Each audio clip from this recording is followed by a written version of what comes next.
비전과 진보의 이름, 야긴 건축.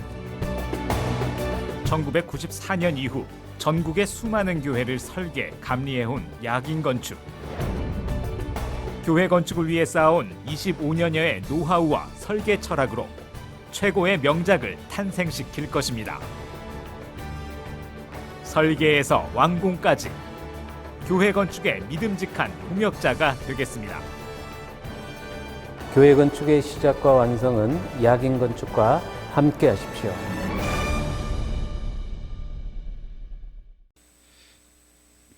안녕하세요. 우리 교회 건축 관리, 교회 건축 관리가 이제 PM이라 그래요. 프로젝트 매니지먼트. 근데 이 PM은 교회 건축 과정에 있어서 아주 실질적인 내용입니다.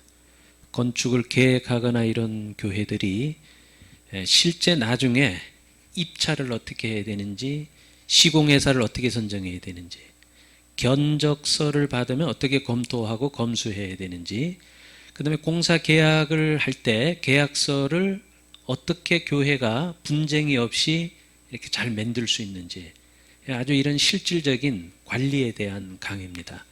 그러니까 이거는 어디서 잘 가르쳐 주지 않고 다년간의 경험과 그런 시행착오를 겪어서 얻어낼 수 있는 귀한 내용들이기 때문에 교회를 앞둔 건축위원회나 이런 분들은 잘 강의를 청취하시면 많은 도움이 되실 겁니다. 그러면은 PM에 대해서 강의를 시작하겠습니다.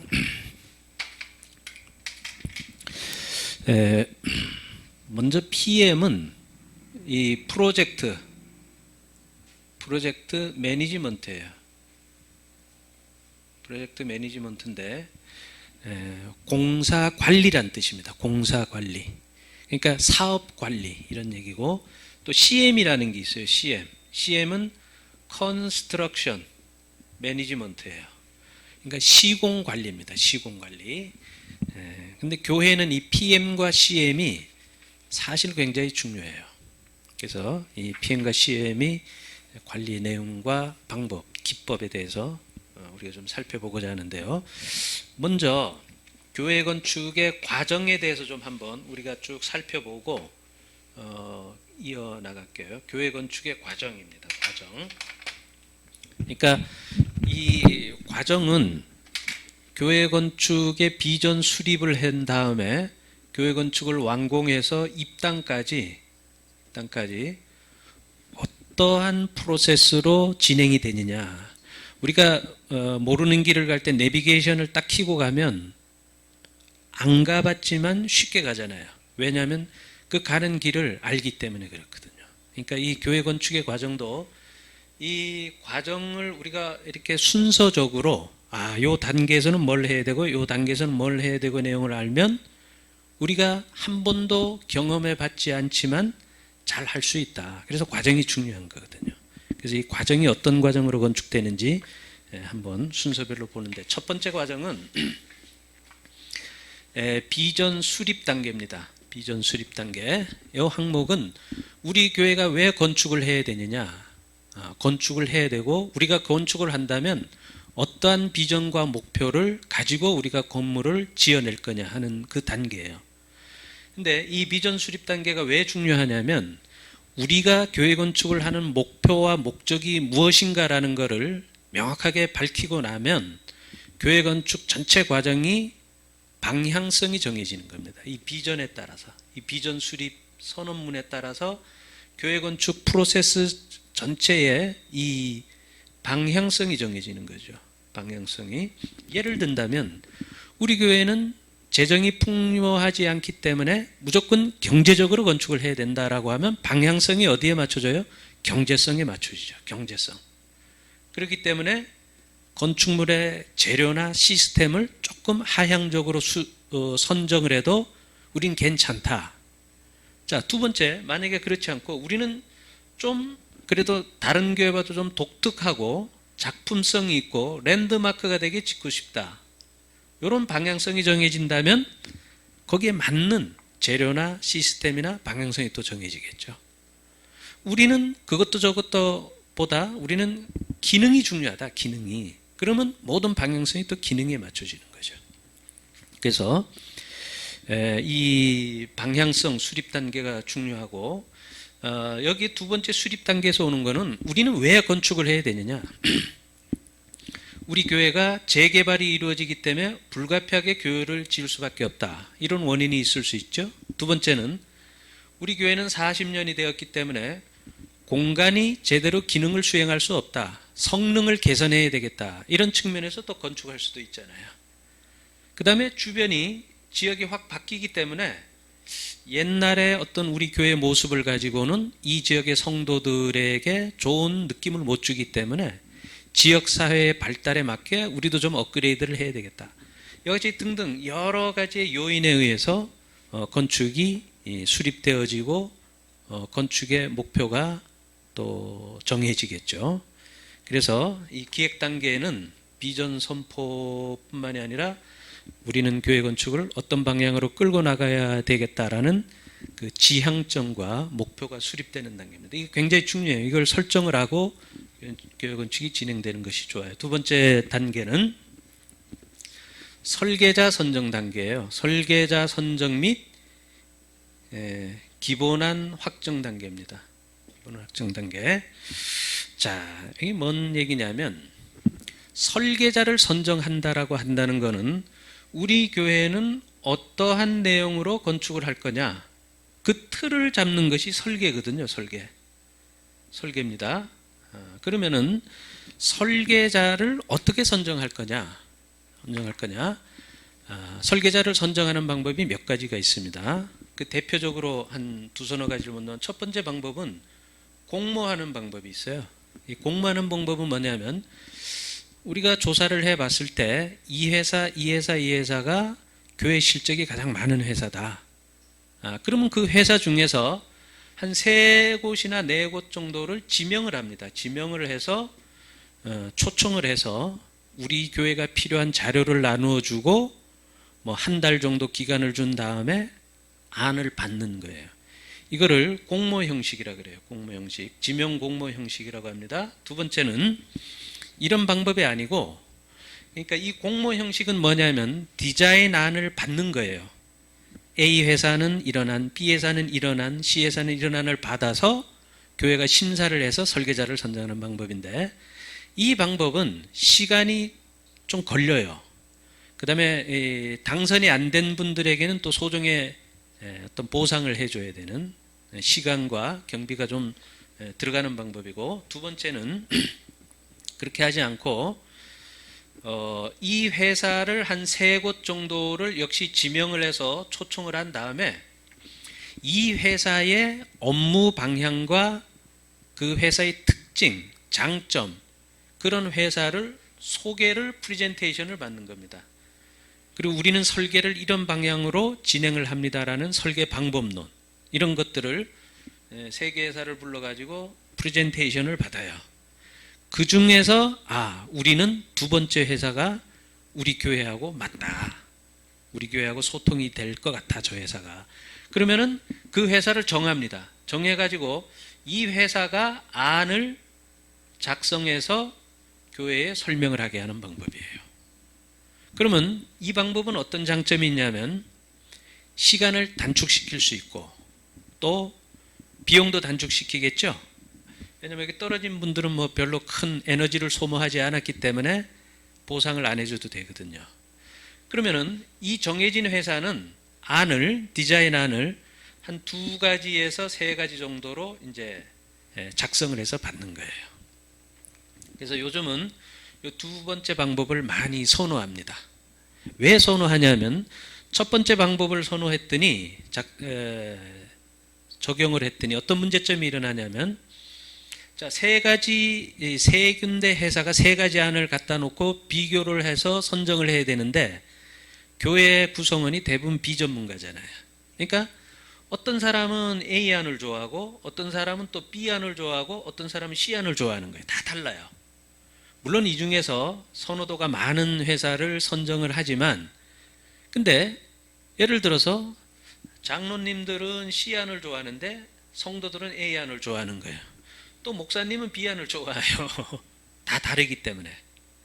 그럼 나중에 A안이 선정이 되면 B안을 좋아했던 분과 C안을 좋아했던 분이 좀 섭섭하죠.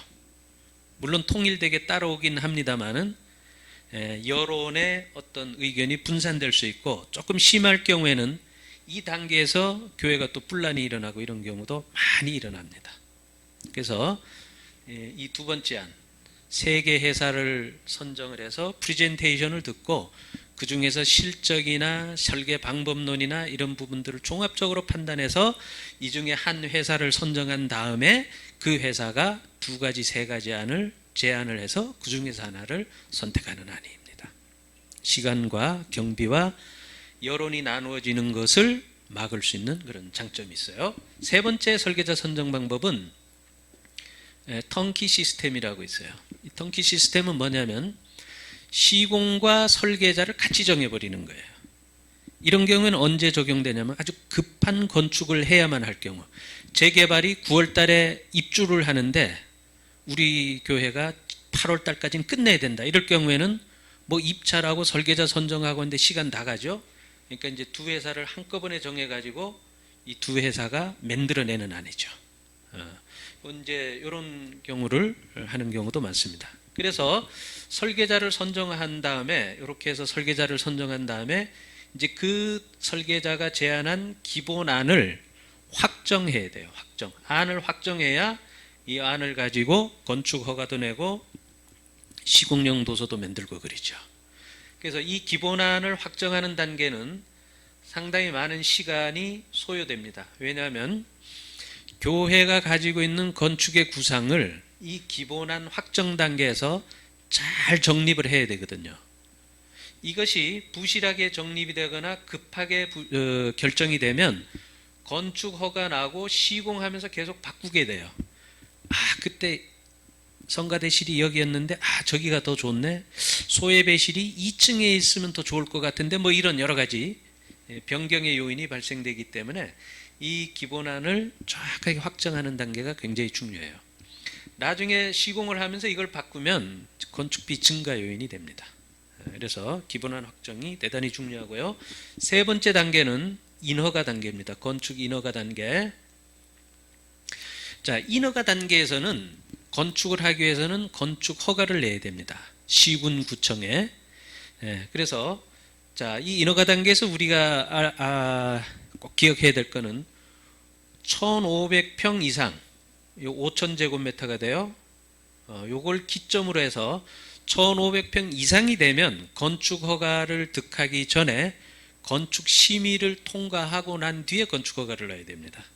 그래서 요 근처에서 건축을 해야 된다라고 하면은 5,000제곱미터 미만으로 건축을 하시는 게 좋아요.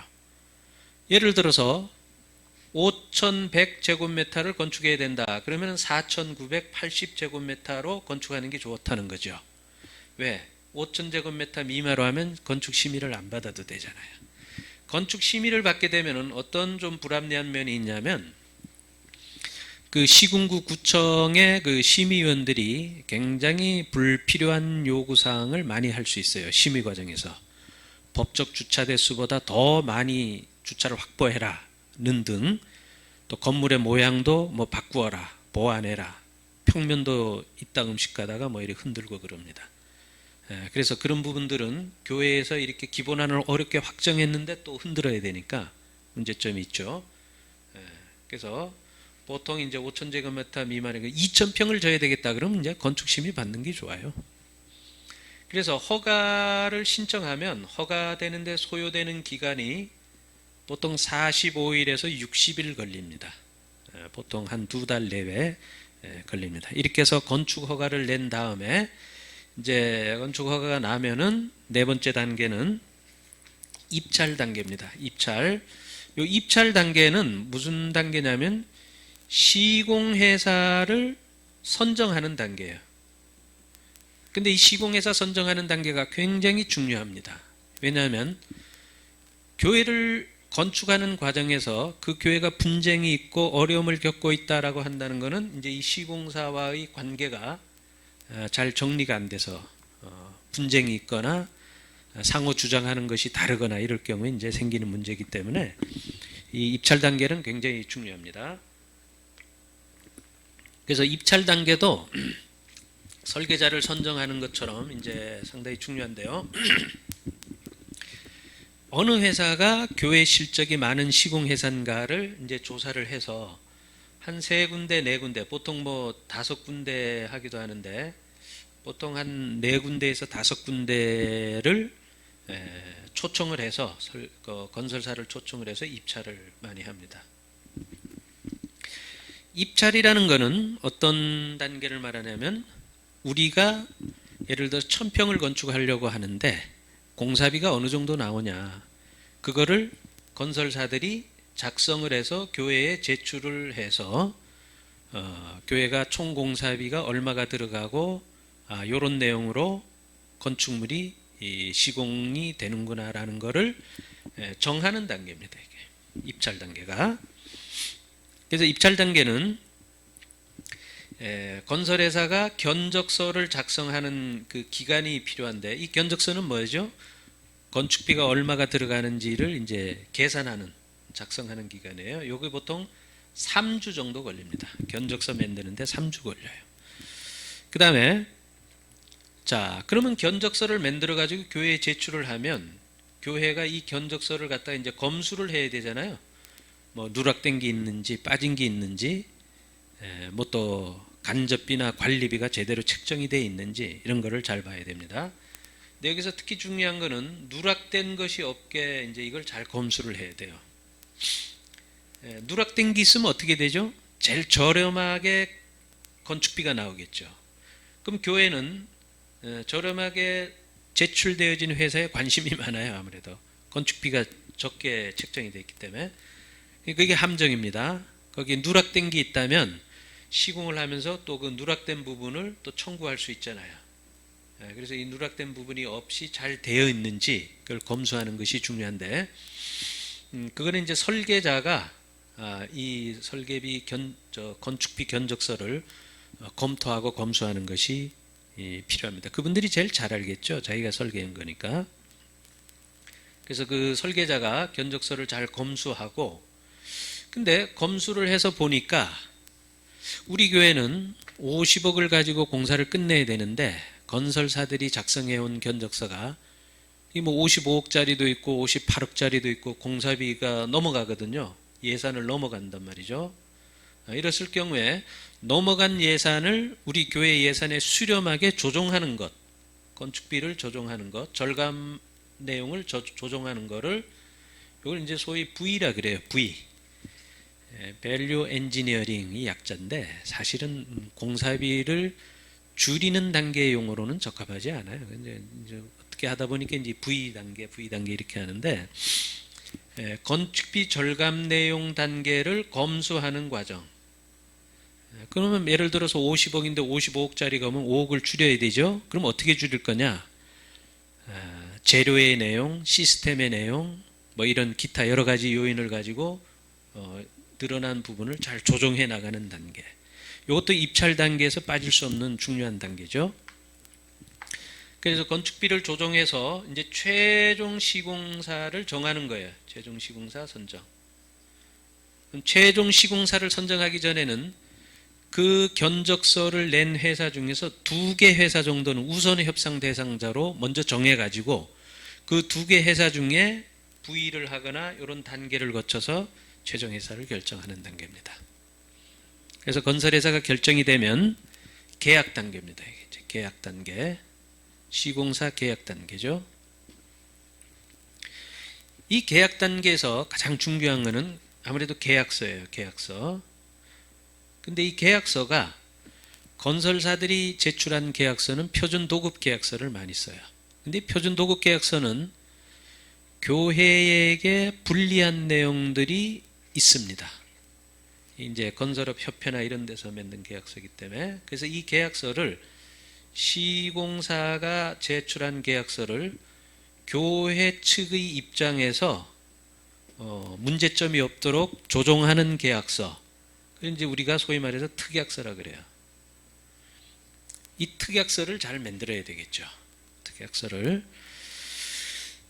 교회는 관급 공사가 아니거든요. 관급 공사. 관급 공사는 정부 공사를 말해요. 정부 조달청이나 이런 데서 발주하는 공사를 말하는데 정부의 공공기관이나. 근데 교회는 이런 공공기관의 발주가 아니고 그냥 일반 개인적인 그런 사적인 그런 발주죠. 사적인 발주. 그래서 그런 공공적인 특징을 배제해서 교회가 불합리하지 않게 만드는 이제 특약서를 만드는 것이 중요한데, 거기에 보면은 예를 들어서 뭐 공사 기간이 1년이 넘어가면 물가 상승률 2에서 3%를 뭐 지급해야 된다, 이런 내용들이 있죠. 교회는 뭐 모든 교회가 그렇죠. 이런 것을 뭐 꼬박꼬박 주면서 할 수 있는 형편도 안 되고 여건도 안 돼요, 교회는. 그래서 이런 거는 교회 공사에서는 배제한다, 뭐 이런 내용들을 이제 넣어야 되겠죠. 그래서 그 특약서를 잘 만들어야 되고요. 자, 민원이 일어났을 때 누가 민원을 해제하고 민원을 정리할 거냐, 그 주체가 누가 할 거냐, 시공회사가 할 거냐, 교회가 할 거냐, 이런 내용도 특약서에 들어가야 되겠죠. 그 다음에 하자 보수 기간을 몇 년으로 할 거냐, 그 다음에 교회의 실질적인 공사를 수행해 나가는 현장 소장의 캐리어, 경력 중요하죠.